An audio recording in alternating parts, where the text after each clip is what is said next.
Earth is cooked, warming oceans, melting ice caps and a supervolcano. Mother Earth, we are sorry. Humans seem to be the most destructive species on the planet. Can we not help our destructive ways? Our carbon-emitting habits prove that. We are destroying the only planet we can call home. This year's hurricane season is proving itself to be one for the books. 10 consecutive storms have reached hurricane status in the Atlantic during the 2017 season. That hasn't happened since 1893. Now Hurricane Ophelia, which is the 10th hurricane to form in the Atlantic, is raising eyebrows as it heads towards Europe. Yes, Europe. Reinhard Haarsma, a climate scientist at the Royal Netherlands Meteorological Institute, said in an interview with Newsweek, a number of tropical storms reach Europe, but usually they are weak systems. That they reach Europe with this strength, near hurricane force, is quite unusual. The storm won't make landfall as a hurricane, but said it may still pack hurricane force winds. Will it ever stop, and how will the next hurricane season greet us if the oceans keep warming? With grave catastrophe. Especially, since the leader of the free world, President Donald Trump, won't consider global warming as a threat to humanity. He dubbed the Paris Accord. Could you expect someone like him to know what is really good? Absolutely not. He doesn't even know that he is president of the Virgin Islands. God help us. Despite only having 4% of the world's population, the U.S. has contributed to 1/3 of the excess carbon dioxide that's in the Earth's atmosphere. The U.S. stands as the biggest contributor to carbon pollution in human history.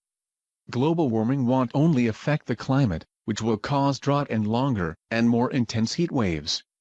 We are losing our ice caps. They are melting and appear as if they were never there.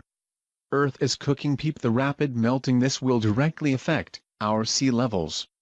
According to NASA, in the next several decades, storm surges and high tides could combine with sea level rise and land subsidence to further increase flooding in many regions. Do the math: rising sea levels plus supercharged hurricanes equals devastation. It seems as if all we hear on TV is how we can donate to destroyed islands or states that were destroyed by flooding or powerful gale force winds. The storms all gain extra power from the warming oceans. Imagine what a storm will look like 10, 20 or 30 years from now. You can expect more nations to be left in the dark and completely destroyed more often if we don't make a change. Puerto Rico is still suffering as they recover from back-to-back hurricanes. Although it is a territory of one of the most powerful nations in the world, most of PR still remains without power 3 weeks after Hurricane Maria hit. Maria made landfall at a Category 5. In other Cook news, there has been a huge hole the size of Maine which has opened up in Antarctica in the Weddell Sea. It is fluctuating in sizes of up to 80,000 square kilometers. That hole is big AF. The scientific name for the hole is called a polynya. There are 2 kinds of polynya: coastal and open ocean. Coastal polynya form all the time and are a result of strong winds that blow ice out of the area. Open ocean, on the other hand, forms because of rising of warmer and saltier water from below. The hole that is there now is open ocean polynya. This has happened before, 40 years ago. The hole back then was actually bigger, 250,000 square kilometers. Scientists don't know why this phenomenon occurs, and Kent Moore, professor of physics at the University of Toronto, told CBS, "It's like an enigma on many levels." Although it is still too premature to blame the massive hole on global warming, it definitely should be of concern as the ocean's temperatures rise. Could we possibly see more of these holes appear in the Antarctic? Antarctica is undergoing drastic changes. The Washington Post reported an iceberg twice the size of Paris broke off the Pine Island Glacier.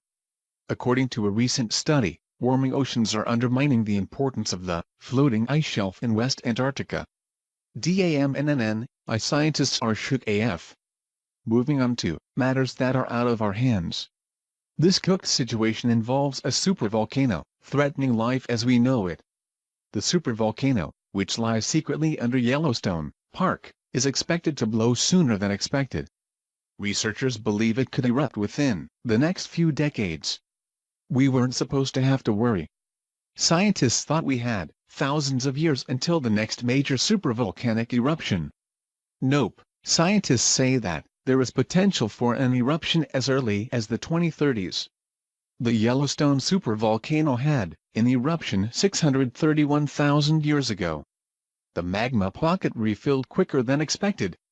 Once it explodes, expect what scientists are calling a volcanic winter. National Geographic reported that large amounts of ash and pulverized rock from the eruption will get lifted into the atmosphere and then fall back slowly to Earth. Also, volcanic material and gases that linger in the atmosphere will block sunlight, resulting in a global temperature decrease. According to analysis team scientist James Farrell of the University of Utah in Salt Lake City in an interview with National Geographic, you'll get ashfall as far away as the Great Plains, and even farther east. NASA believes the Yellowstone supervolcano is a greater threat to life on Earth than any asteroid. Underneath Yellowstone Park lies a monster. Speaking of asteroids, one almost collided with our beloved planet on Tuesday night, Wednesday morning. The asteroid is said to have whizzed by Earth back in 2012 and came twice as close this year at an altitude of 27,300 miles. That's only a few thousand miles above where geosynchronous satellites chill. Every time asteroid 2012 Tc4 passes Earth, it's affected by our planet's gravitational pull. This makes it possible for it to eventually impact the Earth. The next time asteroid 2012 Tc4 is expected to pass again is in 2050. Scientists say that we'll get lucky that year. The year we have to watch out for is 2079. Rudiger Jen of the European Space Agency told AFP, "We know today that it will also not hit the Earth in the year 2050, but the close flyby in 2050 might deflect the asteroid such that it could hit the Earth in the year 2079, the odds of an impact that year 1 out of 750. Sheesh, that's only 62 years from now." Peep the close call. Since we are on the topic of huge objects hurtling towards our planet, let's discuss the out-of-control Chinese space station that is the Tiangong-1, Heavenly Palace 1, which weighs 9.4 tons, has fallen 185 miles in altitude. The Heavenly Palace 1 inch has been slowly making a decline and hurtling out of control towards Earth for a year now. The big question is, should we be shook? Yes and no. The chances of space material actually hitting is highly unlikely, but still, you might be that dude to catch an antenna in his dome piece.